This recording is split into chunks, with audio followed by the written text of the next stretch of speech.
Maintenant, qu'est-ce qu'une percée? C'est une explosion, une naissance soudaine d'une connaissance avancée qui nous fait aller au-delà d'une ligne de défense. Cela nous donne une percée. Alors quelqu'un me dit, frère Cerullo, est-ce que quelqu'un peut être partiellement rempli du Saint-Esprit? Écoutez-moi.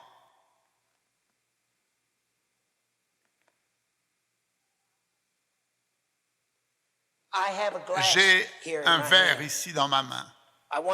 Je veux que vous prétendiez, que vous supposiez, que vous imaginiez que ce vase, ce verre est votre vie. C'est un vase. Dites avec moi, un vase. Regardez-moi, un vase. Dites-le encore. C'est ma vie. Maintenant, je suis né de nouveau. Lorsque je suis né de nouveau, je suis né de l'Esprit de Dieu. L'Esprit de Dieu est en moi.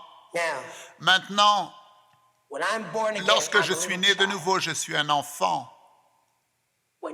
Lorsque ton petit enfant est né, tu n'as pas pris les clés de la voiture pour les lui donner en disant « va te promener ». Non, ce serait insensé. Tu ne prends pas ton chéquier, tu ne le mets pas entre les mains d'un adolescent. Tu sais de quoi je parle par expérience, n'est-ce pas? Pourquoi tu ne fais pas cela? Parce que tu sais qu'ils ne sont pas sages, ils ne comprennent pas comment utiliser un chéquier. Ils ne sont pas arrivés dans l'expérience où ils comprennent la valeur de l'argent. Pourquoi? Parce qu'ils n'ont pas encore travaillé, ils n'ont pas dû transpirer pour gagner de l'argent. Mais lorsque cela se produira, alors ils auront la compréhension de la valeur de l'argent. Et donc il y a une maturité qui doit se produire et se développer. Disons que ce récipient que j'ai et l'eau que j'ai dans ce récipient représente le Saint-Esprit. Alors la question c'est, est-ce qu'un vase peut être partiellement rempli? La réponse est oui, tu es né de nouveau, tu es sauvé, tu reçois un petit peu de l'Esprit, tu es né de nouveau, Christ est dans ton cœur. Alors que tu commences à lire la parole de Dieu, à marcher dans l'Esprit, Dieu traite avec ta vie. Tu es comme le vase entre les mains du potier, tu es l'argile, il te façonne. Qu'est-ce qui se passe? Tu reçois davantage et davantage. Tu as des percées, tu abandonnes ta vie entre les mains de Dieu. Il y a des choses dans ta vie qui déplaisent à Dieu et tu commences à t'en débarrasser. Tu te soumets à Dieu. Qu'est-ce qui se passe quand ces choses quittent ta vie, qui sont charnelles dans ta vie, elles sont remplacées par la manifestation de l'Esprit?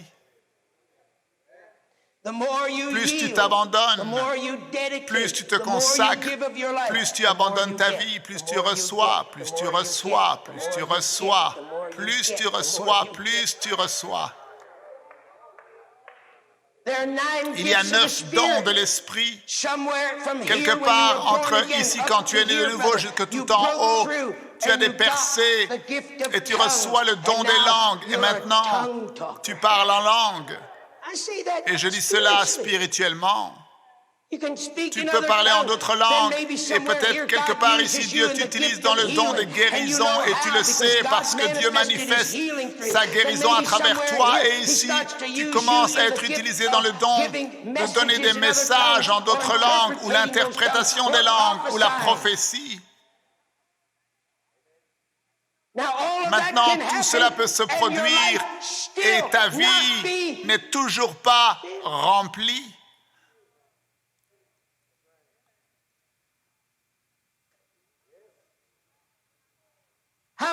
Combien d'entre vous savez que ce verre n'est pas encore rempli? Maintenant, tu continues à avoir des percées.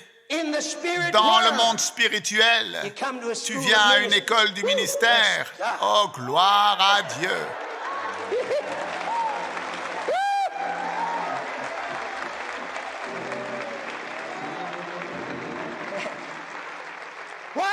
Qu'est-ce qui se passe, mon frère? Je vais te dire ce qui se passe. Tout d'un coup, tu es rempli Maintenant, frère Cerullo, est-ce qu'un vase peut être rempli avec l'Esprit et cependant ne pas être baptisé du Saint-Esprit? Et c'est là où les gens n'ont pas la percée spirituelle et ils n'ont pas la compréhension et ils ne peuvent pas entrer dans l'expérience.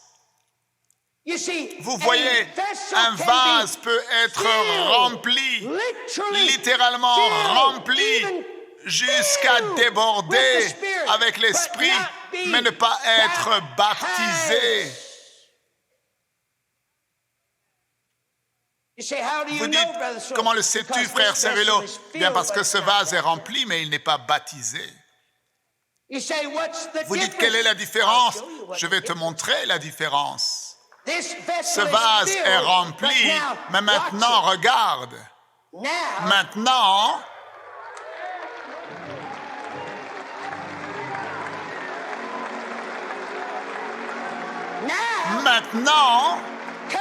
allez, maintenant, ce vase, il est quoi? Il est quoi? Il est baptisé. Il est quoi? Comment est-ce que tu sais?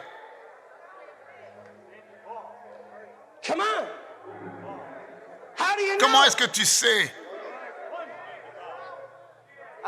Je vais te dire comment tu le sais, parce que maintenant, ce vase, non seulement il est rempli, et non seulement il déborde, mais maintenant il est immergé, submergé en Dieu, de telle manière qu'il a l'Esprit sans mesure. Tu ne peux plus mesurer, mon frère.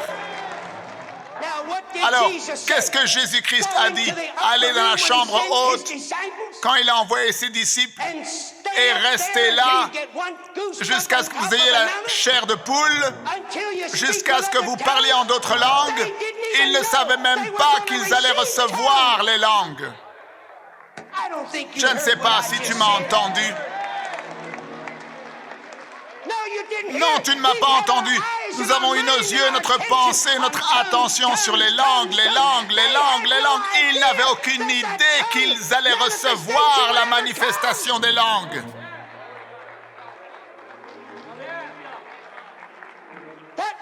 C'était comme une cerise sur le gâteau que Dieu leur donnait. Mais tu sais ce que Jésus-Christ leur a dit? Il leur a dit, vous allez dans la chambre haute et ne quittez pas cet endroit jusqu'à ce que vous soyez baptisés.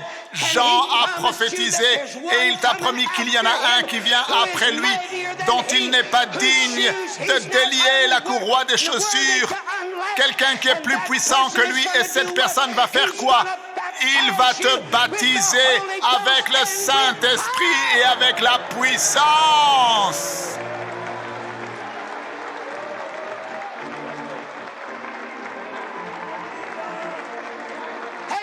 Et tu vas faire quoi, mon frère?